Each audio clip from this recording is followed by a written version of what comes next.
Hi, friends. Welcome to another episode of Success from Day One. I'm your host, Super Dave Quinn, and I am excited about today. I know I say that every month, and I know I always say how much I love my job. Today, I really, really, really mean it because I get to hang out with my cool friend, Misty Mayo, who is the Development Abilene president and CEO and a rock star in her own right. I'm not just saying that because she's on my show.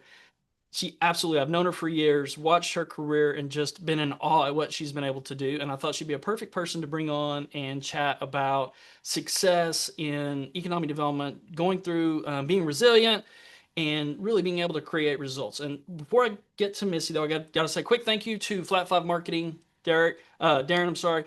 Appreciate you sponsoring this episode and allowing us buying into the vision of what we're trying to do here, helping economic developers do what they do better by bringing them education and real world advice from folks like Misty Mayo. So, Misty, thanks for taking time out of your day. I Yeah, know you're incredibly busy and doing all kinds of cool stuff, but thank you for taking a few minutes to talk to our audience today. thanks for having me. I'm as excited as Dave is. There we go. And he's right. We go way, way back. And there's part of the resilience, right? Is how can you last long enough in this business? No, I don't know That's that a people job in understand, itself. right? It's so hard. And I know we have outsiders that look at it and go, oh, Yeah. it's easy. And Uh, then they dive into it and they don't see when projects go sideways and they don't see all of the complications that happen and all of the things. So that's really what we're talking about today because I know you've really been able to navigate because you've been through some different areas and from yeah, communities without sales tax, communities with sales tax, communities that have diverse sort of leadership right. opportunity, people in different leadership roles that have pillars and could be siloed and you've been able to navigate that and have some success. So let's kind of dive into that.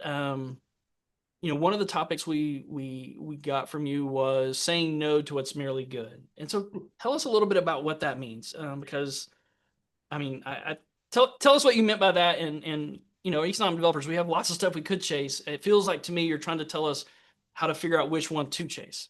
Well, and that's part of the resiliency, right? Is knowing what to work on. I'll make one comment though, going back to your comment on it just looks easy. And professionally, our job is to make it look easy. Then, that's also the complex part of our job is we make it look so easy that even elected officials or community members think that it just happens.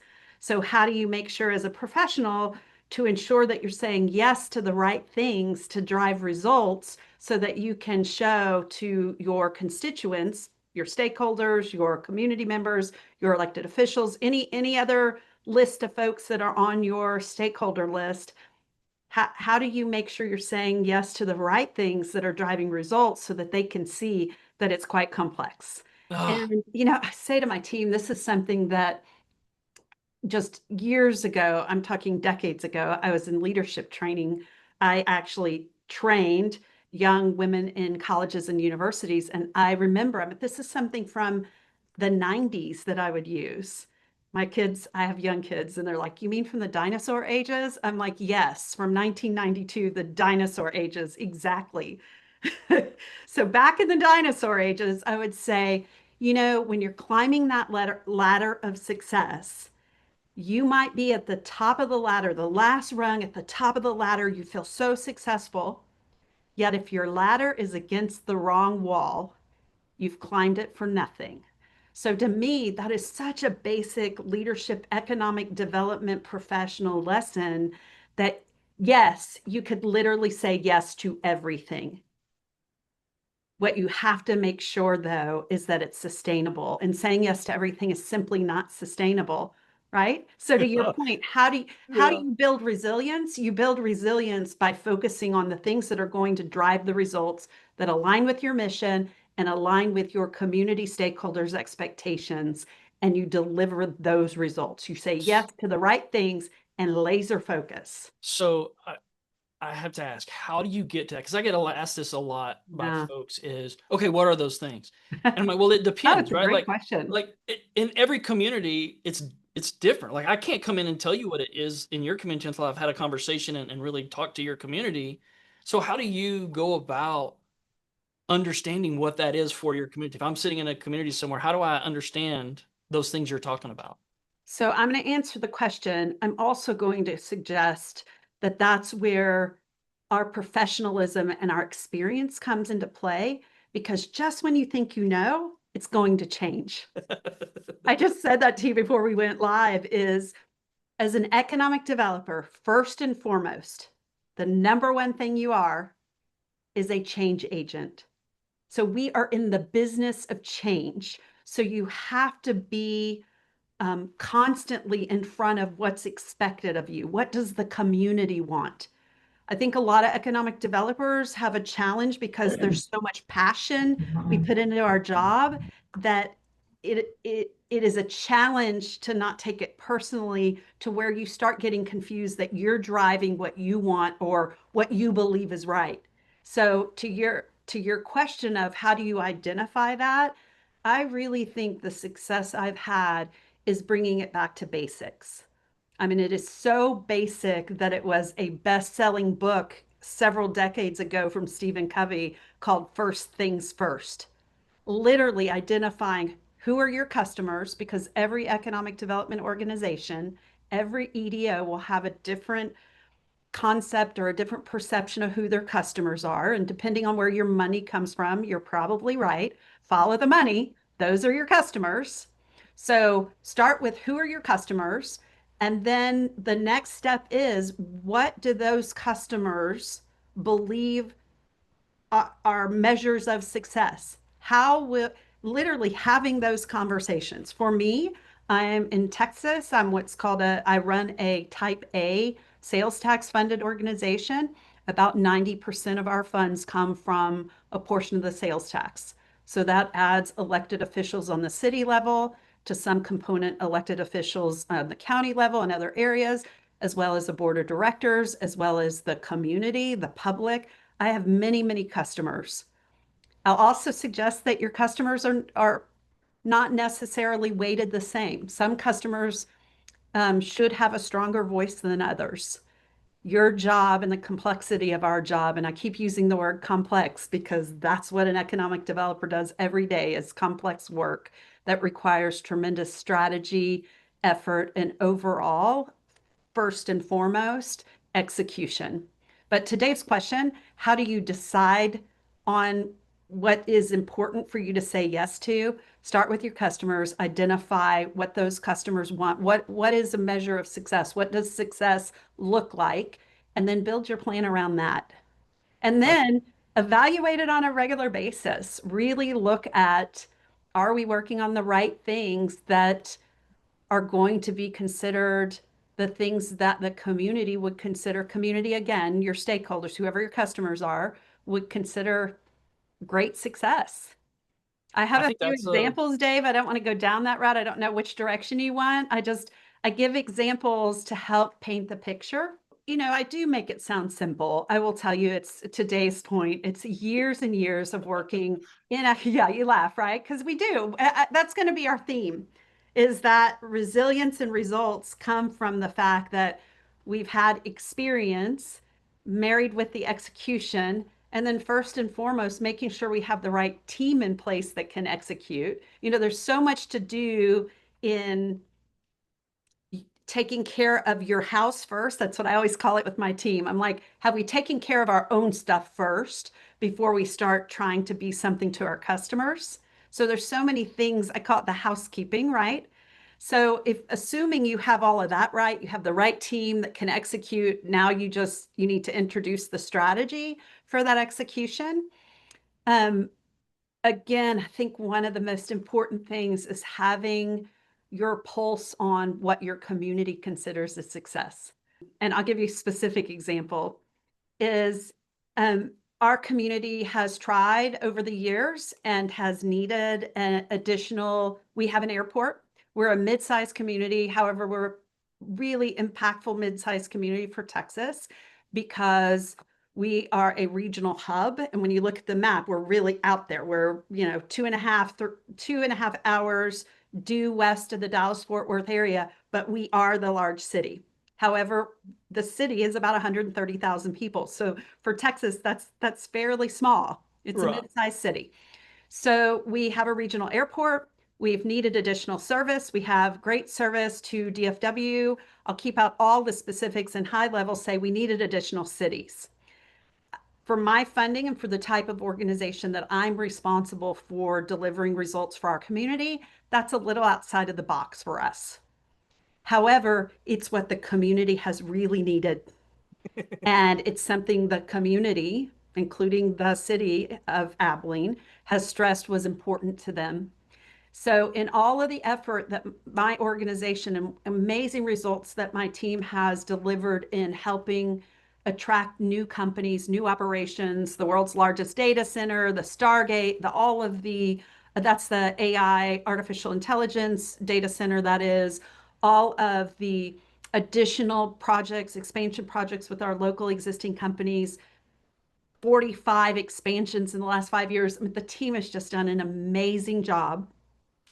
It is the expansion of the airport and new airline service that has had the community's interest so much that I came home the night we announced it, and the Development Corporation was a part of it because we found a way to support the community because it was that important to our local existing companies and the new companies we've attracted that they have additional airline service because two of our new companies are headquartered in the area of one of our new markets. So I come home to my husband that night and I said, I can't believe all the incredible new job creation and job retention and all these things that I've led the team to realize. And this is the one that I literally have gotten 300 emails. Dave's laughing because he knows it's true. Like in some rural communities, I've worked in a rural community in Texas. It's a fast food restaurant that's a Yeah. favorite. It will be the chicken that can't be named, but they'll build a statue for an economic developer over a chicken restaurant. But Yeah. yet, these primary jobs that are fueling opportunity for our grandchildren and our children. And that's because it's difficult for Joe and Sue to hear that these new jobs, these new primary jobs for the community are building the future. It's our job to see the future. Yeah. However, it's easy for them to see, oh, now I can go and buy my chicken, or now I can go and fly here or there, and they get excited about that. That's Yeah. my example because it's a great example of how my team helped the community solve a challenge they had. And more importantly, it helped support the existing businesses that we listened to our existing businesses, and they said, we have a challenge. Oh, it would be nice if Abilene added this. Right. And we found a way to make it happen. I love I I love that because I run into a lot of economic developers that they sort of hit that first brick wall and like, hey, we can't do that. Law says we can't, or you name it, like 100%. whatever. Right. But at the end of the day, we're problem solvers, right? Like, okay, so technically I that's outside my scope, but if that's what business retention takes, then I need to go that direct. I've got to be creative and find a way around, over, under, build a bridge, build a tunnel, whatever it is to try to meet that need. Yeah. Legally, I'm not saying we do anything illegal, Oh, but not being 100%. right, However, not stopping at the first, like, well, technically that's outside of our scope of work to do. well, and I will suggest this. It is so much easier to say no than it is to find a way to say yes. And when I say find a way to say yes, hear the words find a way. So, Yeah. to Dave's point, find a way means find a way within the law, find a way to ensure it's what your constituents, again, back to your customers, that your customers actually want. Remember, your customers are also your existing businesses Right. and your potential businesses you're attracting. So, customers is all inclusive. I mean, I love that, Dave. You're 100% right. I will tell you, people say, what is the difference with your team now than when you were recruited to Abilene and that team? And I say 100% it's the culture. The culture was and culture includes leadership. The leadership attitude was allowing the find a way to say no. So great versus a find a way to say yes. And that comes along with resiliency, right? Because you're delivering end results, because we're delivering results. Great Lakes Cheese and 2020, so you've got COVID year, we're doing a visit from Great Lakes Cheese that ends up being at the time, the largest economic development project by CapEx in the history of Abilene. It's amazing. And 2020, we were able to announce it in 2021. It was competitive in Texas. It was competitive with another state. So we were able to leverage state incentives. All of that happened during the COVID time. So that was a whole talk about resiliency, right? Like we just kept going. Put your Yeah. head down and do your job. Put your head down, do your job right. Great Lakes Cheese was a opportunity that came from our state, from our governor's office. And on the request for proposal, the RFP, it said you have to be 2 hours from Dallas Fort Worth. And again, I'm literally like less than a year here, and I'm recruited here for exactly this story. So someone came in to me because I had said, "Hey, I know it's CEO level. I typically don't handle those, but I'm new. I want to see everything that we're saying no to," because we were saying no to a lot because that was our culture. It was Right. accepted. And they said, "Well, we're going to say no to this." And I said, "Why?" "Oh, because it says 2 hours from DFW." And I said, "Well, we're 2 hours now. We're 2.5 hours and it's 75 miles an hour." So we made a video and showed how it was a direct shot. I mean, it's a straight shot on an interstate. Yeah, it's pretty easy. Yeah, we made a video and submitted that with our RFP and said, basically you said 2 hours, but it's 2.5. And look at all the other incredible things we have to offer. Heck, Right. in that major market, you could have 2 hours just driving in the market. Yeah. I was So, gonna say you could do 2 hours just crossing DFW, right? Like, yeah, there you go. Finding a way to say yes. I I mean, love it. there it is. Finding a way. Well, let's circle back to something you'd mentioned, and it's the second point that we have. It's not personal, but it Oh, is, right? Like sometimes we do get our feelings hurt because we are professionals and we do know, I mean, we've trained, we have a lot of expertise, we know what we're doing, and sometimes that it can be personal. So tell us a little bit about what you mean by that, and oh, let's go with that yeah. one.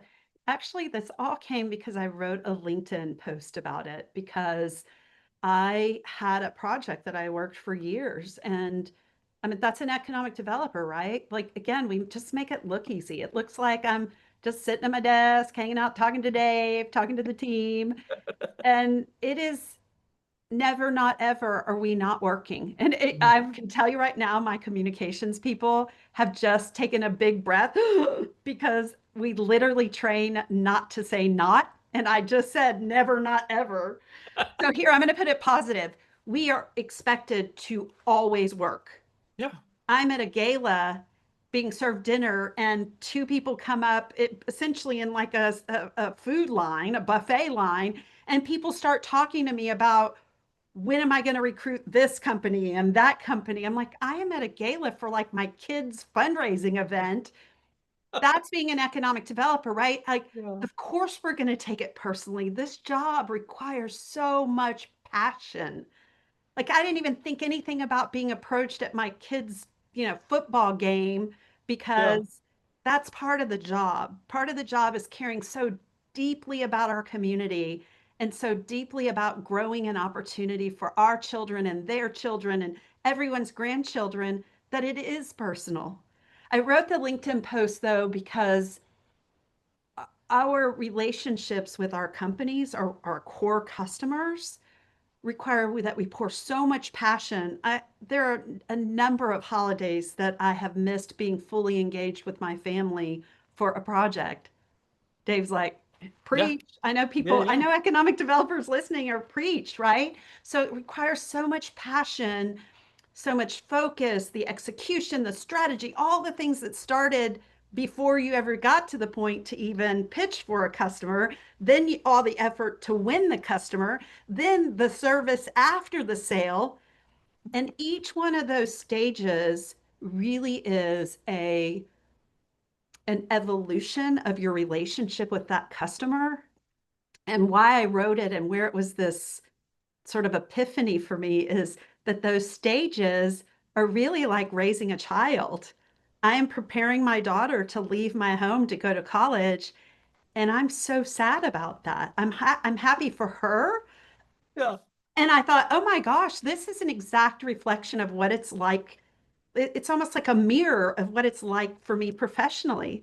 I'm happy for the company that the Development Corporation of Abilene has attracted them here and got them up and running. And now 2 years later, we hardly ever hear from them. we're checking on them actively because we're Yeah, doing our job as economic developers. right. But You've done what you're supposed to do. yeah, yeah. So it feels it's deeply personal, but we can't let it be because it's our job. Right. And it's I our love that job to analogy. not confuse that it's our job to do what's right for the customer versus that's how I started, right? Yeah. I started out this that I think some of our, I've seen the career trajectory of some very talented economic developers that got so personal they forgot that it's not personal. It Yeah. can't be. It has to be professional. That was one of the best things It's hard. when I moved to Frisco, the city manager, George, the reason I asked him was like, man, how have you been here 30 years? Yeah. Right? Like 20 something years when I was there. And his was, I mean, he said, look, I do what my customers ask. Now I have thoughts, I give them all the stuff they need to make a decision, Right. but it's not my decision. It is their decision, and then I execute on what they decide. It's not about me. It's about what you're talking about, listening to them. And he's like, Right. he didn't take it personal. Like, and that is the truth. Like, I'm like, oh man, I messed up so many Uh, times of like, no, we gotta go this way. And not, no, that's not what they wanted. well, and you're so good. I mean, you just pointed out a really important thing for especially our younger economic developers to hear is go and seek out advice. And remember, you're receiving advice, and then it's your job to figure out which morsels and which pieces of that actually are applicable for you at this juncture of your career. That advice, maybe that I was receiving 15 years ago, might have been pieces that I could piece together now. Like that advice, again, your career is going to evolve. And as that evolves, folks that, like for Dave, he still remembers that advice and maybe there are morsels he can implement now and listen to. Yeah, no, so I think that's good. My wife has watched the trajectory of me maturing, I would say, as a public servant, Yeah. being able not to be so maybe hot-headed about people who, you know, when you don't agree on the direction, right? At the end of the day, it's not my direction, it's the community's direction, and my job is to make sure I'm taking them in the direction. I Okay. mean, there's Okay. a little bit of I've got to I'm a professional, I need to help guide that, but at the end Right. of the day, it's their decision. Actually, you read my mind. That's what I was going to say. Because if you are in the leadership position, like I'm the president and chief executive officer of this organization, it is my job to know when I am guiding versus telling which direction. So here's an example. So if you're the CEO of your economic development organization, or even if you're an executive director, if you are the in charge staff person, here are two examples. One is the CEO that goes into a board of directors, because I work for my board of directors. I don't work for one of them, I work for all five of them. Going into a board of directors meeting and laying everything out on the table and saying, here's everything, what do y'all think? That is a rookie economic development leader. Oh man, What yeah. you're supposed to do, if you don't know this, hopefully this will help you. You should go in with a presentation and say, this is everything that has to do with the project or the issue or the topic that I'm asking you to vote on today. Here's why I recommend that you approve it. And then you have buttoned it up so much that there is not a single question they can ask you that you can that okay, again, I'm not supposed to say not, so I'm going to flip it around. Every single question they ask, you are able to answer. That is an economic development leader. The other Ah, one's an economic development staffer. You're not a staffer, you're a leader. Go in and say, here's the project. This is what I recommend. Today I'm asking you to vote, and here's why you should vote yes. I think back to your point of, sometimes we hide, especially as maybe as younger economic developers, we hide behind the fact of like, well, they said no, or Oh, I don't have, and you're like, well, but did you build the case, right? Like I remember, if they say no, oh, that's on you. Why did you yes, even take it to them? I am telling you, I have I have taken, I'm just guessing, 100 votes in 5 years, probably 150. I have always gotten a yes. 100% of the time, only one time was there a lack of a unanimous vote. I'm talking about with my board. There are other political complexities with councils and commissioners. So if you're Right. talking about an economic development board and you're having a challenge with board members supporting your projects, seek out someone like Dave or even myself to help you because you need some education and some learning coaching on how to work with a board of directors. My gift was I had already spent almost 20 years in not-for-profit board management. So that was a skill set I already possessed. It is However, a skill set. it is a skill set. Dave, you are 100% right. And I'm telling you, I got on the subject because I think it's a skill set that I observe in Texas that some of our economic development colleagues should focus on. They really get, I don't want to say run over, but they don't see themselves as a leader. They see themselves almost as an order taker. An And that's, administrator. yeah, I mean, and there's two different They're, things, right? Like you're talking they about that are. we Yeah. do need to know and do what our customers want, but we also sort of have to know what would be good for them and get them to want Oh, the I, right thing. you're going to get a hallelujah from the choir over here because you actually hit on it. We want to make sure folks are hearing the right message when we say, you know, be agile enough that you're embracing what the customer wants. However, that is the agility to change and ensure that you're headed in the right direction. But the path by which you're taking, you better be determining that. And you better be talking with your board about ensuring you're on the right path. I Right. mean, that's Ah, just, you're so right. I'm glad you brought us back to the core. And the core is you're a leader, lead.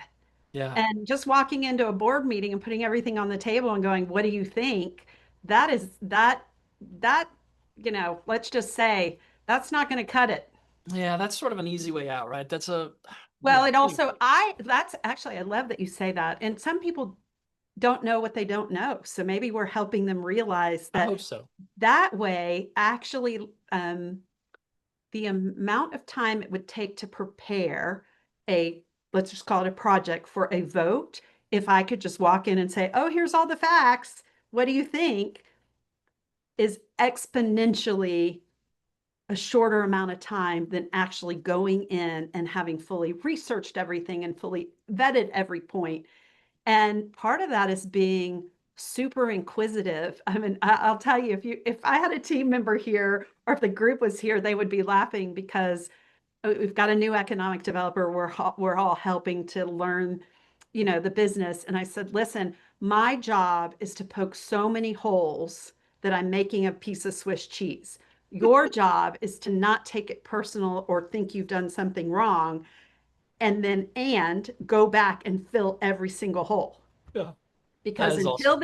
until there are zero holes, or again, saying it positive, once there are zero holes, then it's ready to go to the board for a vote. I love that. And well, it's so there's proof in the pudding of your results speak Yeah. to the culture you've built for sure. Yeah. So, all right, let's talk a little Amen. bit about the last point is ride the roller coaster. Oh, And I love that because my goodness, economic development is an emotional roller coaster if there ever was one. okay. So again, I just woke up a couple of months ago and had all these things to say. And I mean, I think it's because I told the team, I said it's such a compliment to my team that that I have personally been posting so many things on LinkedIn under that Complex on Purpose. It's under my name, Misty Mayo. It's such a tribute to my team because I've poured all of this into them. And now, as a leader, I've developed leaders who are now leading within my organization. So now I have levels of leadership that are happening. And it's a beautiful thing when you can get there and realize that. It takes a lot of work, a lot of time. Be patient. Economic developers typically have a challenge with patience. I'm here. Hello. Raise your hand, Dave. Raise your hand. Jane Yeah. is laughing. She's like, that Dave, is not a here, strong suit of oh, mine. excuse me, both of you raise both hands. Yes, we have a challenge with patience. Oh So man. the team would really be laughing because of the patience comment. But I want you to hear that while we describe it as a roller coaster, I've started posting things on LinkedIn because these things are coming to me. And the thing I'd been showing them for years, I can't even attribute it. I don't know where I got it from, but it's in an old smile file of mine. And it shows, you'll have to go look at it because I'm literally on a piece of paper right now, is it shows economic development almost like this. I don't know that you can see it. Yeah. It's more like a roller coaster on steroids that looped back around and started going backwards and then went up and then went down. Then you feel like it crashed and ended and then it went back up. I mean, it literally is the most incredible, amazing career and roller coaster ride and fireworks and sunshine and stormy rain and hurricane, all of these things mixed together. That describes our profession. It also describes the timeline of an economic development project, Yeah. Oh. right? Like, So how many times did you think you were going to lose a project? yeah, Just you know where when, they go ghost, like it goes yeah. into hibernation mode and you don't hear anything for 6 months and you think, well, I guess I lost it. And Or then you get a you, phone call out of the blue. yeah, or you are, this happened this week. I'm hours from taking it to a governing body for a vote, and I get a text that says, well, we don't have this in this from the client, but the client had told me they had it, and yet we're hours from a vote. But the client was scrambling that somebody, on the client side said they had it, but it turned out the guy in charge said we don't have it. So, I mean, it's just literally, is that a roller coaster or is that a loop-de-loo or is that a hurricane? It's sort of, here's what sums it up as an economic developer. There are days people will say to me, how long have you been in Abilene? And I literally have to think, and oh my gosh, it has literally only been 6.5 years. But today I feel like I have been here 60 years. Or there are Right. days like 6.5 years went by, like, I mean, is it Yeah, six yeah. and I got here 30? yesterday. Yeah. There's the resiliency part, right? Is getting up tomorrow. If you had a really terrible day today and just got beat up, getting up tomorrow, dusting yourself off and saying, let's getting back on the horse. Let's do it again. Yeah. I Because you just that passion, right? You just let's do it again. I honestly believe that if that bothers you, then you're probably not built for Oh, economic development, oh, right? Like you don't, yeah. it, and there's a great book I read. It's called "It Takes What It Takes," and it's about neutral thinking. Trevor Moab, and it's about sports. But I think like Oh, it's in economic development, we can't get too high and too low, right? Because there's always what you've done for me lately, and so you do a great thing one day, then maybe the next day you're not the greatest thing, and so you I have to learn to stay in sort of this neutral thinking of celebrating the wins, but love not it. being so high that then you know that you I can't love survive it. the lows. And read the book Dave's recommending to you or find your own resources to get there. And I agree with him. If you have a challenge with that emotionally, it does not fill your cup. Or again, I'm not supposed to say not. If emotionally you find that you need something else to fill your cup, then perhaps you do need to look at other careers because this is the job. I will suggest instead of being so dramatic about finding other career opportunities, perhaps it also may be easier than that. It may be finding the things that can help you protect your Yeah, excitement and enthusiasm about the job. And I'll give you an example. I do not read social media. My that's a husband reads good it all the good time. advice. He always wants to kick somebody's butt because he wants to protect his wife. And I always have to tell him, I'm like, I'm in charge. I'm a big girl. I don't need my husband like beating anybody up. Or I can't, I ask him not to look at it because we have to go to events with people and he always wants to beat somebody up that that said something bad about me or the organization.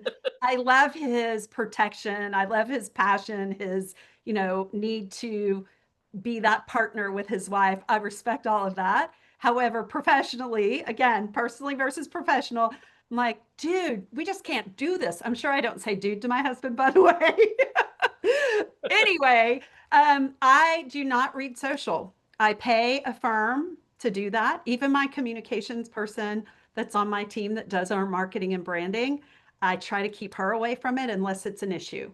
And Yeah, then our firm, I realize not everyone has the money and has that luxury. Then find a group of volunteers that might do it for you if that's your thing. Like for me, that's my thing. My thing is having to focus on what a mentor said to me one time was beautiful, and I love it. Said, Misty, you need to remember that no matter how hard you dance, not everyone's going to clap. oh Golly, that's so good. And I need everybody to clap. I know that. I'm going to put my passion in it. It's going to be the best thing I ever did. So, social media is something that I stay away from. I mean, I fully engage. Like I said, LinkedIn, I'm Yeah, posting yeah. things, but I'm But talking you about protect comments. your input, the what's Right, coming into your right, mindset, because you don't want it to alter your decision matrix because right. you're listening to some keyboard pirate out there that's just hounding you for whatever reason. And and and again, I love it because no matter how you dance, everyone in the crowd, no matter how hard you dance, not everyone's going to clap. So find whatever that is for you that you need to protect. How you said it, Dave, you need to protect the input, right? Yeah, And there's a resiliency right there. Is find the things that make you feel like it just beats you up. And for me, it's reading social. So literally in my house, back to my husband, I've said, I don't want to hear it. If it's a major concern and you're seeing a yeah. Like hundred it's something's people, taking off and blowing up. You need to right. If know. something's blowing up, if it's two or three people, 10, 20 people, not worried. Yeah, If something's blowing up, tell me, I'll tell my comms people, but we're not even going to bring it into our house. I'm not going to, I need to be resilient. I need to be in this job a very long time to truly be in a place of building a future for my community. yeah. Golly, Misty, this has been so good. Oh, I told you I didn't know how long it was you. gonna be So fun. because it just happens, and I I knew it would be know. this way when you said yes. I'm so grateful. Well, I'm just honored and really appreciate being able to share the things that I've been able to share with my amazing award winning. There it is too. You're sometimes you get tired. Award-winning economic development team. And I've been sharing these things with them and now I'm just honored to be able to share them with you guys. So Well, thanks, Dave. I will say if you're not following Misty, you should go follow him because I can tell you, like you flipped a switch or something where like you started saying really valuable, impactful stuff. And I mean Thank you. it's I've noticed and I've watched people be impacted. Now, one thing I've learned about LinkedIn is you won't always know your impact. My wife is like that where she never likes or says anything, like she doesn't tell the person who posted anything, but she's impacted by it. So I want to tell you if you haven't noticed or haven't gotten that input, you are making a difference. It Oh, is very impactful, and I thank do you. love the content that you're putting out. It is, I Thank think, you. for our industry and the economic developers, we don't do a good job of helping one another and helping others see the value of what we bring to the market. Like we don't people don't understand economic development and that the phone doesn't just ring. One thing that drives me crazy is that they say the Texas miracle. It wasn't a miracle. We had incredible economic developers working their freaking tail off to make it happen. It wasn't a miracle. Well, And oh, I You've think actually, you've just hit the nail on the head for part of what we need to be mindful of as leaders in economic development. It really goes back to results and that it brings our conversation, I think, full circle, is that what results are you trying to drive? And one of those major results in your community is exactly what Dave just said, making sure folks understand the enormous amount of strategy and execution that's required to get to the results.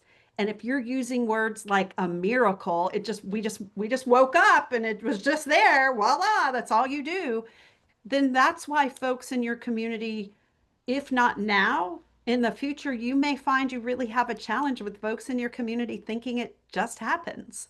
So it yeah, it it really is on our shoulders to express the work that it requires for the diligence. And I keep saying execution because strategy is one thing.